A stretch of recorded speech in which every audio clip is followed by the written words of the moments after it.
Bonjour à tous et à toutes, c'est les enfants de l'humanité. Donc on a décidé de changer de format parce qu'il y avait on avait fait quelque chose d'un peu formel qui correspondait à ce que censément on attendait de nous sur un format YouTube.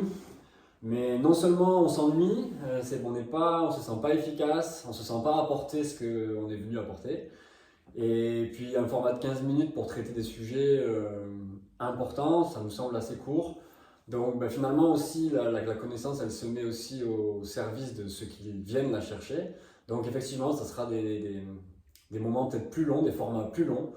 Et en plus de ça, on fait ça à la maison, parce que c'est ici que ça se passe pour nous, c'est ici qu'en vrai pas mal de choses foisonnent, qu'on a compris, qu'on a appris, qu'on a guéri, qu'on a célébré aussi ensemble et en famille. Et finalement, les enfants de l'humanité, pour nous, c'est ça, c'est aussi cette simplicité, cette authenticité. Et c'est à ça qu'on t'invite aujourd'hui, qui que tu sois, à venir partager ces moments avec nous pour recevoir tout ce qui peut être bénéfique.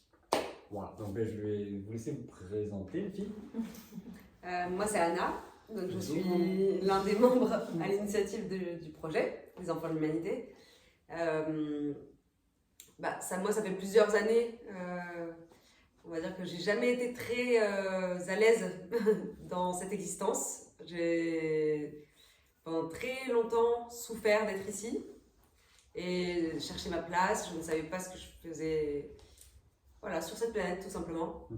Et donc, ça m'a amené à aller chercher des réponses, d'abord à l'extérieur, avec beaucoup de voyages, beaucoup de connaissances aussi. Je suis allée rechercher beaucoup de connaissances, de philosophie, de sagesse, etc.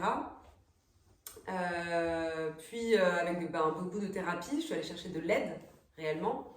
Bon, tout ça pour comprendre finalement que ce que je recherchais vraiment, en réalité, c'était moi-même, c'était ma vibration, mon essence, ma vérité. Et c'est pour ça qu'aujourd'hui, dans ce projet, j'ai à cœur en fait de mettre cela au service, à la fois tout ce parcours que j'ai vécu de recherche et tout ce que ça m'a, toute cette initiation, et en même temps, quelque part, de mettre aussi au service ce que je suis, puisqu'une fois qu'on l'a trouvé, en fait, on comprend qu'en fait, finalement, cette essence, c'est un cadeau pour le monde. Et que finalement, je vais la chercher pour moi, mais en réalité, je la cherchais aussi parce que c'est ce que je suis venue offrir à ce monde. C'est ma participation à l'écosystème. Et en fait, nous sommes tous des agents d'un écosystème vivant. Et je crois qu'on a tous, du coup, une fonction à remplir. Et pour moi, ce projet, c'est un terrain d'exploration de cette fonction. Et un moyen de me mettre au service. Et je crois que c'est un petit peu le but de ce collectif, c'est qu'on soit tous dans la capacité de trouver qui on est vraiment et de pouvoir en plus le déployer pleinement, l'offrir au monde. Et sans avoir à correspondre à des systèmes. Donc justement, tu vas peut-être nous parler de ces systèmes, Mégane. Alors du coup, bonjour, c'est Mégane. Alors moi, contrairement à ce que tu viens de dire, pendant une très grande partie de ma vie, plus de 30 ans, je me demandais même pas quel était le sens de la vie, qu'est-ce que je devais faire, pourquoi j'étais là. Je me demandais pas du tout ça. Je me raccrochais aux repères que je pensais juste. Et du coup, j'ai très longtemps vécu en étant ce qu'on me demandait d'être. Donc j'allais dans le sens de ce qu'on voulait que je sois. Je suivais toutes les règles en me disant que c'était ça qu'il fallait faire, qu'il fallait toujours faire au mieux. Et en fait, j'ai complètement oublié d'apprendre à me connaître et de même me demander qui j'étais et ce que j'avais envie de faire. Et du coup, arrivé à 30 ans, j'ai pris plein de grandes décisions qui ont changé beaucoup de choses et qui m'ont ouverte aussi à plein de choses que je n'imaginais pas à ce moment-là. Et donc, juste pour faire le lien avec ce projet, c'est que moi, du coup, j'ai rencontré Flo dans le cadre de soins comme thérapeute. Et je me suis rendu compte que la vision qu'il m'a offerte et qui en fait résonnait beaucoup plus que ce que moi je vivais, j'ai senti vraiment une main tendue pour pouvoir aller vers quelque chose qui me correspond plus et du moins vraiment apprendre à me connaître. Et c'est un processus qui est encore en cours. Et ce projet, je trouve vraiment que l'intérêt de ce projet, c'est d'être un collectif, parce que je pense que pour apprendre à se rencontrer et oser, ne serait-ce que comprendre qu'il faut se rencontrer, il faut être accompagné par des gens qui ont déjà fait ce chemin-là. Et c'est vachement libérateur. Et je pense vraiment que c'est important de savoir qu'on n'est pas seul dans tout ça. Vraiment, en tout cas, je sais que c'est vraiment ce que les membres de ce collectif m'ont apporté. Et du coup, j'ai envie aussi de participer en faisant ça aussi pour les autres, parce que je pense que c'est essentiel. Et que dans le métier que j'ai actuellement, qui est d'utilité publique, ce que j'observe, c'est des personnes qui ne se connaissent pas et du coup qui sont en totale perdition. Et ça ne fait pas ressortir les meilleurs côtés de chacun, quoi. C'est clair. Voilà, c'est un triste constat et je pense qu'il y a vraiment besoin d'aide humainement pour, je sais pas, accompagner ou être au service de ça pour que les gens se connaissent un peu mieux et que de façon un peu utopique, mais que le monde soit meilleur. Oui, clairement, bien sûr. En tout cas, au-delà de meilleur, peut-être plus en cohérence, en tout cas, avec ce qui se passe à l'intérieur de nos cœurs. C'est ça, parce qu'on se rencontre soi-même, on va rencontrer l'autre, parce que je vois un peu le conflit partout, je vois le jugement partout, et c'est clairement pas la solution. Du coup, je pense qu'il faudrait vraiment aider à sortir un peu de tout ça. Merci Mégane.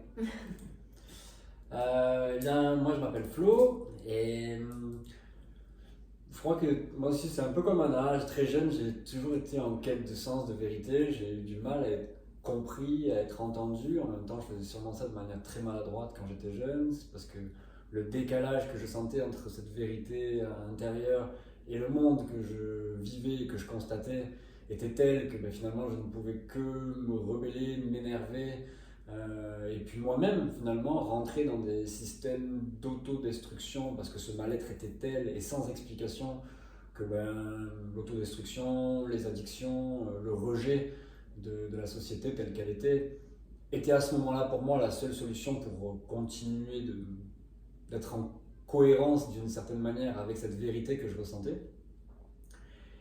Et puis, malgré une adolescence assez tumultueuse, cette quête de vérité et de sens m'a permis d'aller chercher des connaissances, des ressources, de puiser dans des ressources à la fois en moi et à l'extérieur de moi, mais aussi au travers de voyages, au travers de différentes cultures, aller voir ce qui se faisait un peu en dehors de ma petite bulle.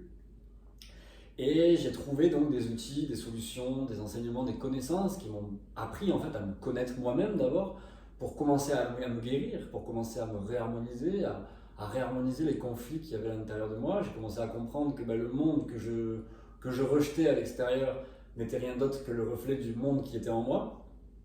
Donc il a fallu d'abord, avant toute chose, repacifier tout ça, comprendre, amener de la compréhension à tout ça. Et puis petit à petit, il y a eu comme une espèce de renaissance entre le jeune homme que j'étais et l'homme que je suis devenu. Et donc j'ai décidé, à ce moment-là en tout cas, il m'est apparu clairement que la seule chose que je souhaitais, c'était d'accompagner les amis, les frères et sœurs, le tout un chacun, pour toutes les personnes en tout cas qui le souhaitent, et qui se posent des questions du même ordre que ce que j'ai pu me poser quand j'étais jeune, à traverser ces étapes, à traverser ces initiations de la vie vers le chemin, vers eux-mêmes. Voilà. Moi, c'est menos. Du coup, je voulais juste revenir sur quelque chose, c'est que moi, je me rendais compte qu'en suivant les rails, vraiment je faisais tout ce qu'on me disait, et j'étais pas heureuse. Du coup, et c'est ça qui a aussi déclenché le fait pourquoi je suis pas heureuse, je devrais l'être. Et c'est là que je me suis rendu compte que ça ne me convenait pas. Et finalement, moi, par exemple, j'ai pas été dans les rails. Moi, en tout cas, j'ai souvent été hors un peu des rails. Et j'étais pas heureux non plus. À ce moment-là, je pense que d'un côté comme de l'autre, oui. Qu'on qu'on s'y confronte pleinement. Tant qu'on n'a pas fait ce chemin à l'intérieur de soi pour réouvrir les yeux déjà sur qui nous sommes, comment on fonctionne et comment fonctionne le monde qui nous entoure, il est compliqué de pouvoir prétendre à quelque paix ou bonheur que ce soit, me semble-t-il en tout cas. Tout à fait. Oui, justement, je pense que ça rejoint la notion de se connaître, de trouver sa place, parce que en fait, qu'on cherche sa place dans les modèles préétablis qu'on nous propose, ou qu'on cherche sa place dans son originalité, dans la rébellion, dans le rejet de cette société, etc. Dans tous les cas, quelque part, on la cherche à l'extérieur à ce moment-là.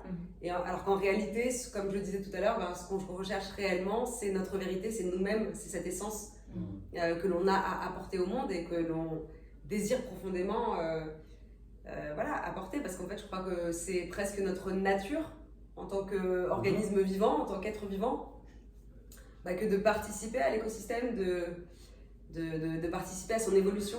Et donc, je crois qu'on est par nature des êtres de service. Ouais, bien sûr. Et du coup, en fait, tant qu'on est soit en rejet de la société, du monde, soit en adaptation totale En suradaptation, quelque part, on n'est pas de toute façon en train de remplir notre fonction première, notre nature. Et du coup, au bout d'un moment, ça crée soit du malheur, soit de la compensation de ce malheur avec justement, comme tu disais, les addictions, la surconsommation ou autre. Exactement, et d'ailleurs ça permet juste de dresser le vide très rapidement parce que c'est pas notre but de repartir des choses qu'on a déjà entendues, le monde va mal, waouh, c'est difficile, beaucoup de souffrance, etc. Néanmoins, en tout cas, il est quand même important de juste se rappeler que par exemple aujourd'hui la France est une société qui consomme, encore une fois j'ai oublié le terme, anxiolytiques, antidépresseurs, enfin tout ce qui est camisole chimique. Au niveau des consommations de drogue, d'alcool, enfin toutes les substances qui permettent de pallier au mal-être, on est sûrement, je ne veux pas dire de bêtises, mais je crois qu'on est au moins dans le top 5. Et donc c'est une société donc remplie d'individus qui prétendent tous et qui prétendent en tant que société aller bien, alors que concrètement on peut juste constater par des faits très simples que ce n'est pas forcément le cas. Et les enfants de l'humanité viennent apporter des réponses à ces questions. Alors ça ne veut pas dire qu'on a tout compris, ça ne veut pas dire qu'on sait tout. Nous sommes nous-mêmes encore des enfants de la Terre en chemin. Mais dirons-nous que de là où on était et là où on est aujourd'hui, c'est quand même le jour et la nuit. Et on s'est aperçu que dans ce grand brouillard obscur qu'étaient nos vies, quels que soient les chemins empruntés, aujourd'hui, on est quand même passé derrière les nuages, on a retrouvé le soleil, on a retrouvé des prairies jonchées de fleurs. Et c'est quelque chose qu'on souhaite vraiment proposer à tout un chacun, à la fois parce que ça nous paraît pour nous le plus beau cadeau qu'on puisse faire à tous les individus, mais on sait aussi, il nous apparaît en tout cas aussi, que c'est sûrement que par ce biais que l'humanité pourra vraiment prétendre à une évolution en tant que collectif. Voilà. Oui, pour moi c'est presque attention avec ce terme, mais pour moi c'est presque un devoir. En fait, quand on voit, justement, quand on constate le monde d'aujourd'hui, quand on constate le cycle presque involutif dans lequel on se trouve, notamment au niveau des écosystèmes, etc., quelque part on a un petit peu le devoir de se mettre au service, selon moi, parce que sinon on pourra pas dire qu'on savait pas quelque part. Et c'est pas dans le sens injonction, dans le sens de culpabilité par rapport à ce qu'on est en train de faire à cette planète, etc. Pas du tout. C'est tout simplement qu'en fait, il n'y a que ça qui fasse sens. C'est ça. C'est qu'au bout d'un moment, en fait, c'est le sens de la vie que d'y contribuer quelque part. Nous sommes des êtres vivants qui sont là pour faire évoluer la vie. Et je pense que d'ailleurs, c'est ce qui est important de rappeler. C'est-à-dire qu'aujourd'hui, qui que tu sois derrière ton écran, on peut tous ensemble constater que ce qui nous a amené à une certaine perdition, à une dispersion, c'est véritablement le fait qu'il n'y a plus de sens à ce qu'on fait.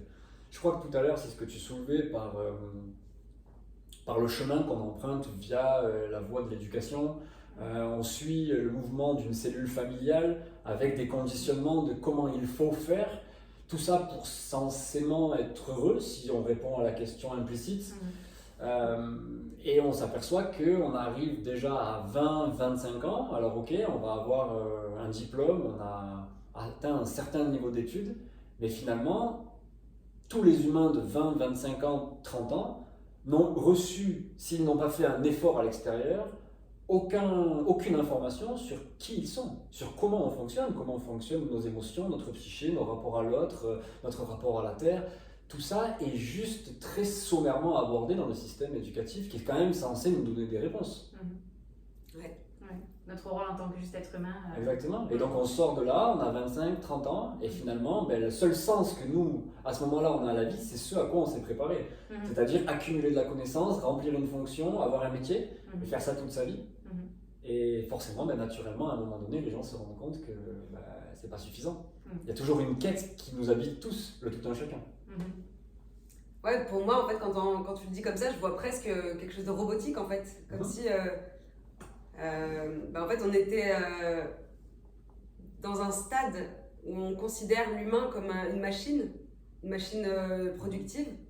Et donc, c'est pour ça qu'on la forme à produire, enfin, à apprendre à produire et ensuite à le faire.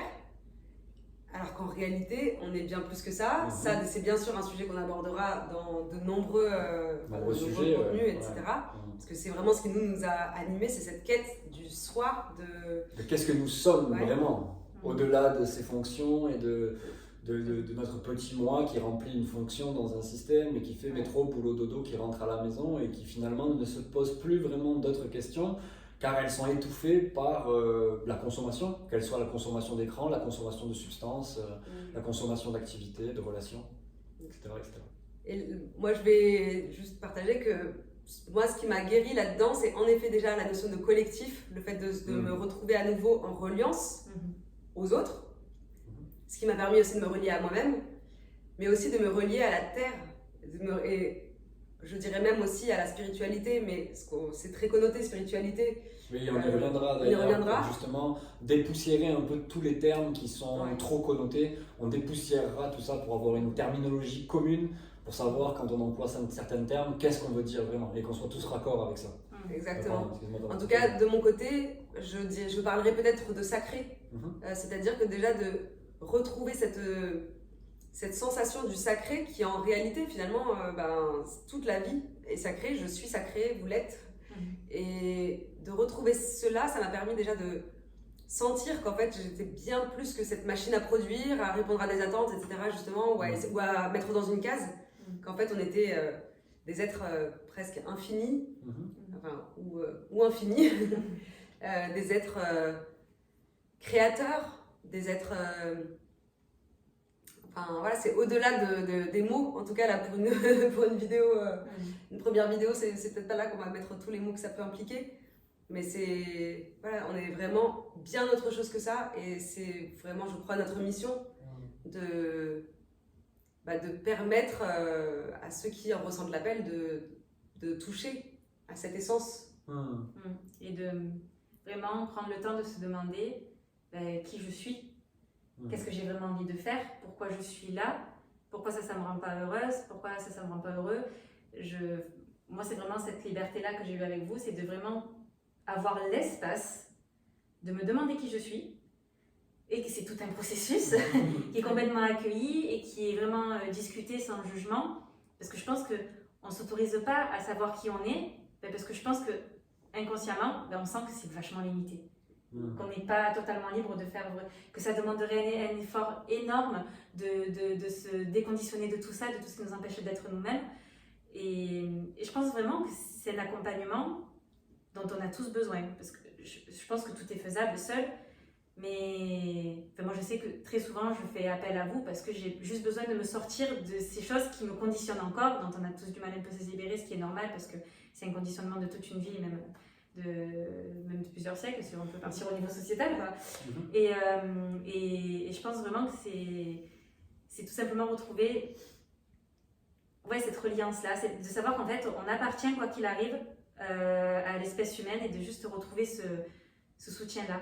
Je pense que c'est vraiment ce qui se perd aussi quand on est trop dans le conditionnement, on n'est plus du tout relié aux autres. Les autres, c'est que des obligations, c'est des injonctions, c'est j'attends ça de toi, tu dois faire ça, tu as ce métier-là, tu dois faire comme ça et pas autrement, et dès que tu déroges à la règle, tu dois culpabiliser, tu sors du cercle et tu n'appartiens plus à cet environnement auquel tu étais peut-être attaché, et je trouve ça dur, et en fait de dire qu'on a le droit d'être soi-même et accepter comme on est, et même aimer comme on est, et avec dans cette phase de découverte qui est merveilleuse, un peu tumultueuse mais merveilleuse.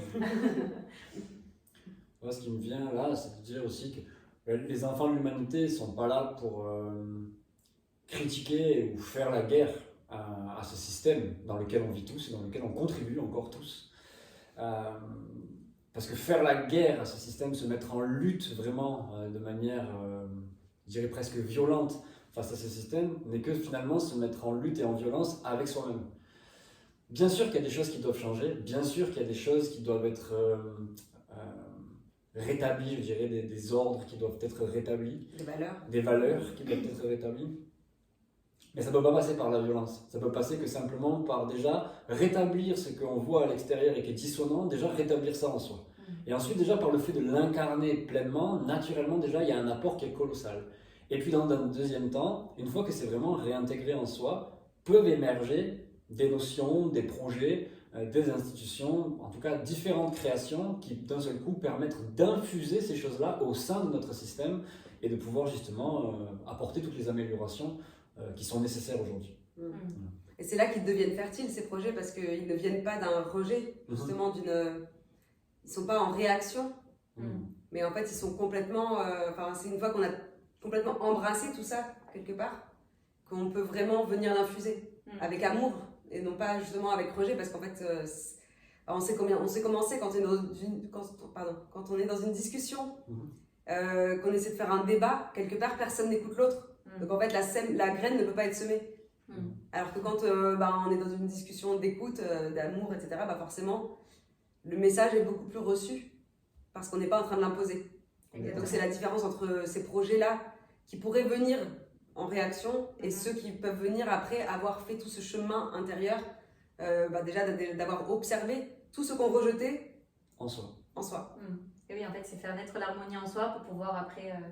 C'est vrai, c'est un peu comme planter quelque chose et qui va prendre de l'espace, mais il doit y avoir d'abord dans la terre quelque chose de sain et de beau qui va sortir pour pouvoir après se répandre. C'est l'action en fait de là vers l'extérieur et non pas de l'extérieur pour avoir ce que je voudrais. C'est être ce que je voudrais. C'est un peu la phrase de Gandhi. Soit le changement que tu veux voir dans le monde. C'est un petit peu ça. Mais c'est une phrase qui reste d'actualité, nous on l'a déjà beaucoup entendu. C'est vrai que c'est une phrase qui est extrêmement d'actualité et qui aujourd'hui, je trouve qu'elle reste la phrase qui illustre le mieux nos propos. Bien sûr. Oui, parce que si chacun est en paix avec soi-même, exactement. Ça ne peut qu'être naturellement merveilleux. Ça ne peut qu'insuffler la paix à l'extérieur. Et même sans effort. Alors, tout ce que vous dites, le projet, c'est vrai, mais même individuellement, quand on apprend à se rencontrer soi-même, presque, il y a même un aspect sans effort, quelque chose de très naturel qui se fait, et où l'environnement vraiment proche de nous change, puis le regard qu'on porte sur les autres, le regard que les autres portent sur nous, et en fait c'est comme si ça se faisait de façon... C'est comme une onde comme ça qui se répand, et qui se fait naturellement, et si chacun fait ça, c'est génial. C'est une fois qu'on a réglé les conflits intérieurs, qu'on a réconcilié, en soi que du coup on n'a plus besoin de créer le conflit à l'extérieur. En fait, il est déjà réconcilié, il n'y a plus besoin de se faire vivre la lutte. Et on se rappelle qu'on est chacun une cellule d'un grand tout, et que si chaque cellule va bien et fait le travail pour aller bien, le tout ira forcément très bien aussi. Donc en même temps ça me fait ricocher sur... ricocher. En tout cas, ça me fait rebondir sur le fait que justement les enfants de l'humanité, c'est aussi ça qu'on va vous proposer. On accompagne des gens de manière individuelle sur des retraites, donc de manière collective, où on vient justement utiliser nos propres expériences, à nous en tant qu'individus, de notre propre transformation, de ce grand brouillard ténébreux à cette allée ensoleillée, pavée de fleurs, même si nous aussi, bien entendu, qu'on traverse encore nos tourmentes, nos tempêtes, etc.